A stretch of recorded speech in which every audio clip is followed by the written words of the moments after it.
power play keeps clicking, they keep winning. I guess they have to trade Matthews. Yeah, but how are they gonna move that cap hit? I don't think they can. Yeah, wait, are you serious?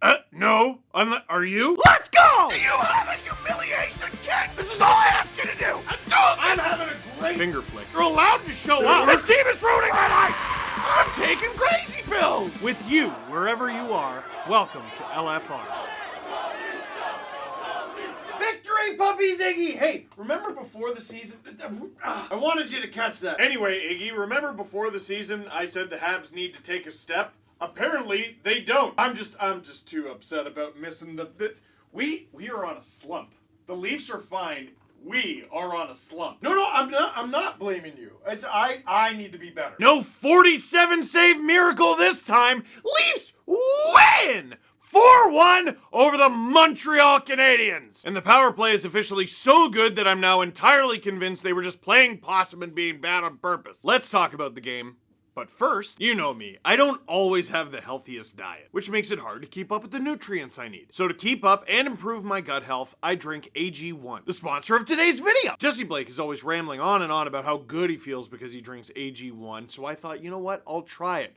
And now I'm never going back. AG1 is your daily drinkable scoop of vitamins, minerals, probiotics, and whole food source ingredients. AG1 helps your whole body, brain, and gut health thrive. I don't always got the best memory. That's why, as soon as I come downstairs, bang, AG1 in the morning. AG1 gives you the boost in energy and mental performance without the caffeine crash that you get from coffee. It also improves your body's response to stress. And cheering who I cheer for, you know I need that. And look how easy it is. Hey, scoop, bloop, water. Then you shake and drink it. Right now, AG1 is offering a surprise limited edition gift on top of the welcome kit you get when you subscribe. It won't last long, so go to drinkag1.com/Steve Dangle or scan the QR code on the screen to get started. Thanks to AG1 again for sponsoring today's video. And now, back to the LFR, in which the Leafs win. I feel like in these LFR videos, I talk mostly about like what the Leafs did, what they did right, what they did wrong, what they can work on next time, things to look for, stuff like that. It's usually pretty Leaf-centric. But sometimes I watch a game, I watch the Leafs opponent, and I feel like I genuinely learn something about them. Oh, buddy, the Habs are in trouble. Like, first of all, this is a great win for the Leafs. Second half of the back-to-back, full 2 points.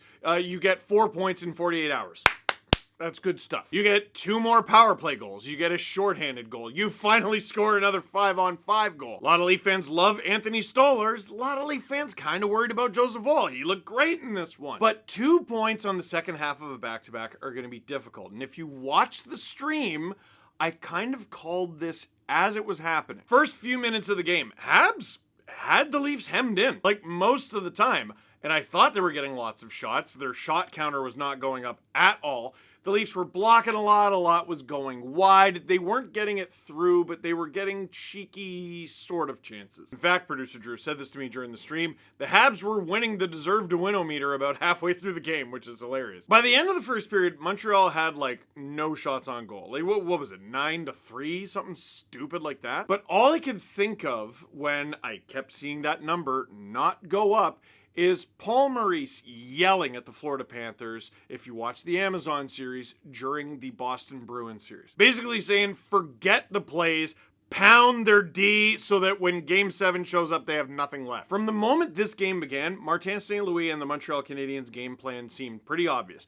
Hey, we're probably not better than this team, but we have beaten them, and they're on the second half of a back-to-back. So, dump the puck into their end, forecheck the heck out of them, and make them have a bad time so that once this game gets late, back half of the second and all throughout the third, we overwhelm them, snipe on them, and win. Maybe get a point or two. For as admirable as the Leafs' effort was in this one, obviously it was a good one, they won 4-1, the Habs wilted, completely wilted in the moments that cost them goals against. This team, defensively, is in big trouble. Like, they got overwhelmed by the Leafs' fourth line, which is not built for offense. First goal of this game and the Leafs' first 5-on-5 goal in literally a week is the Leafs' fourth line and third pair. Puck gets shoveled to the point. Connor Timmins collects it. Oh, Josh Anderson's bearing down on him. Oh no, that's going to be a puck battle. Actually, no, it's not, because Anderson just does a flyby and finds himself completely on the wrong side of Timmins, who is a good offensive defenseman and not stupid. Like right here, I know it's a screenshot, but everyone here is doing their job. Connor Timmins has the puck. He's got a world of ice ahead of him. I'm going to use it because I'm a good, smart offensive defenseman. Fourth line, hey, you probably don't want us carrying the puck. You probably don't want us sniping the puck. We're probably not going to make an amazing play. Hey, you know what? How about we go to the net? All of this is worst case scenario, and the guys that the Leafs have on the ice using their abilities to the best of their abilities. Fourth line goes to the net, and Timmins just snipes it. It goes through Sam Montembeault, who, yeah, maybe you like a save there, but also it's a point-blank shot from a guy who can shoot. The Habs' plan of forecheck, forecheck, forecheck, and they had way more offensive zone time than the Leafs for the vast majority of the game. It is a good plan, but if you're going to wilt in those moments, you're cooked. But we didn't know exactly how it was going to pan out yet. It's 1-0 after 1. Leafs can feel good about it because they have the lead. Montreal can feel okay about it because they're like, okay, we got 3 shots in the first period, but we did our job. We forechecked, we hit, we're within 1.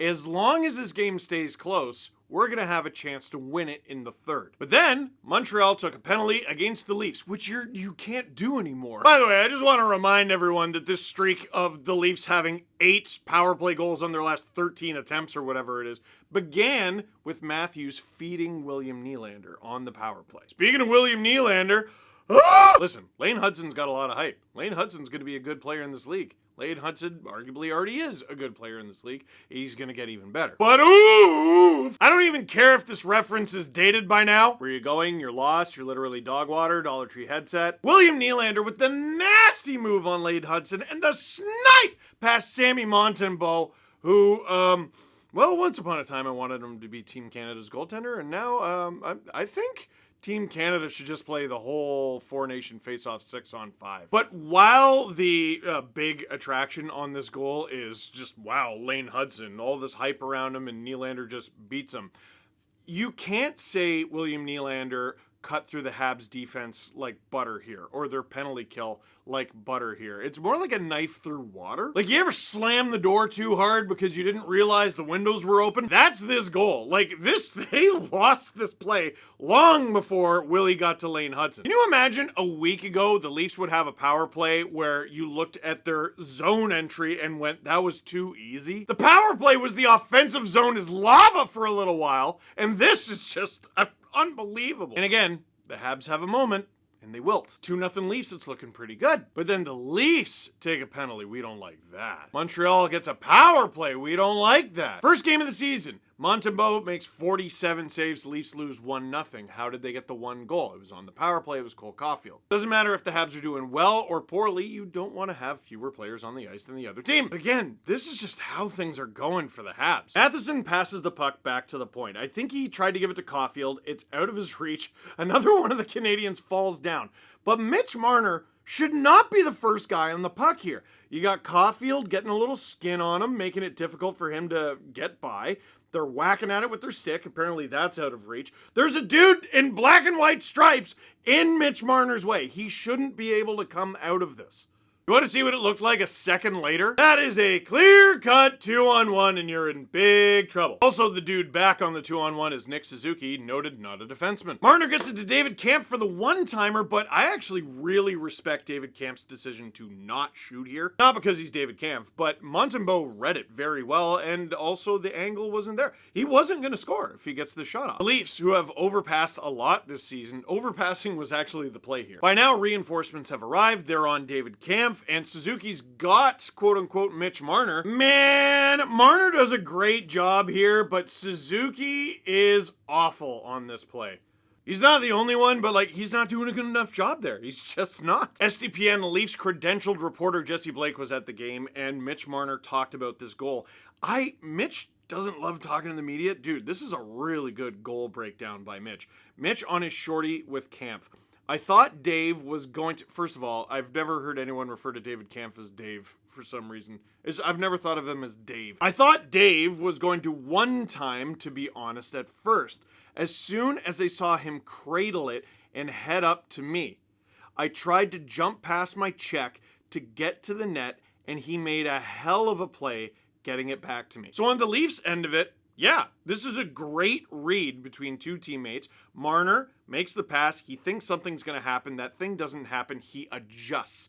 David Kampf adjusts. He executes an excellent pass to Mitch, who buries it off the adjustment. On the Habs end of it, none of this can happen. I mean, the initial mistake is at the offensive blue line, but that's spilt milk. You can still fix this. You have the means to fix this. Nick Suzuki apparently wasn't ready for the challenge of noted net front presence Mitch Marner. You goal suck. Mitch only has 4 goals on the season, but guess where they all are? Pretty sure his first goal of the season was a snipe, and then it's been just 3 banging crashers after that. That's a sick goal, but again, I just felt like the Habs could have done more. 3-0 Leafs. Now, an axe to grind. Something that grinds my gears, because the Habs end up scoring on this power play. And their power play was then listed as 1 for 1. No, it wasn't. You got a power play. You allowed a goal against. You then scored.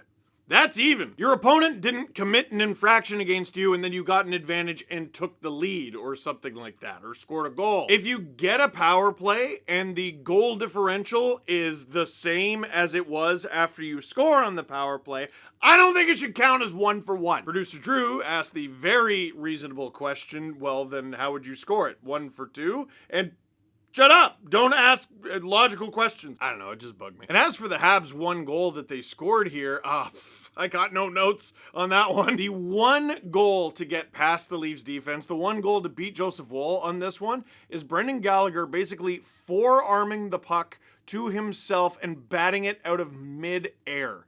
That's a crazy goal from Gallagher, who's turned back the clock and has 7. John Tavares has 8 goals this season, and we're like, holy smokes, is he back or what? Brendan Gallagher is currently on pace for 38 goals this season. He's had 31 goals in the past 3 seasons combined. Has he missed a lot of time due to injury? Yeah, but that's still 170 games. Anyway, I had to say some nice things about the Habs. Once again, the Leafs get a power play, and once again, you're not allowed to do that anymore. John Tavares, remember I just said he scored? Yeah, no, this is where he scored. Is this the part where the yelly screamy man screams about going to the net? No. I mean, they went to the net. That was cool. But this is just kind of vintage John Tavares, where he gets the puck in the slot and spins and fires and scores. Because again, the Habs played like a chippy bang and crash game, forechecking, and there was some nastiness in this one. But dude, in front of their own net, put a hand on someone, something. This is the 4th Leaf goal of the night where the Habs just like,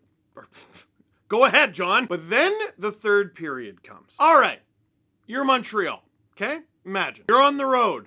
You don't like that. You're down 4-1. You don't like that. So now you gotta score 3 goals in the 3rd period just to tie it. You don't like that. What do you have going in your favor? You've been kind of setting this up. You were banging and crashing all night. Forecheck, forecheck, forecheck. You know the Leafs are tired because they played yesterday night. Yes, I know they're professional athletes, but it's rested professional athletes against tired professional athletes. Who do you have your money on? Exactly. Why do we still have this debate? And Max Pacioretty left this game, and I'm not a doctor. That did not look like an I'm gonna be back anytime soon injury. He went down in the 1st period, grabs his leg right away.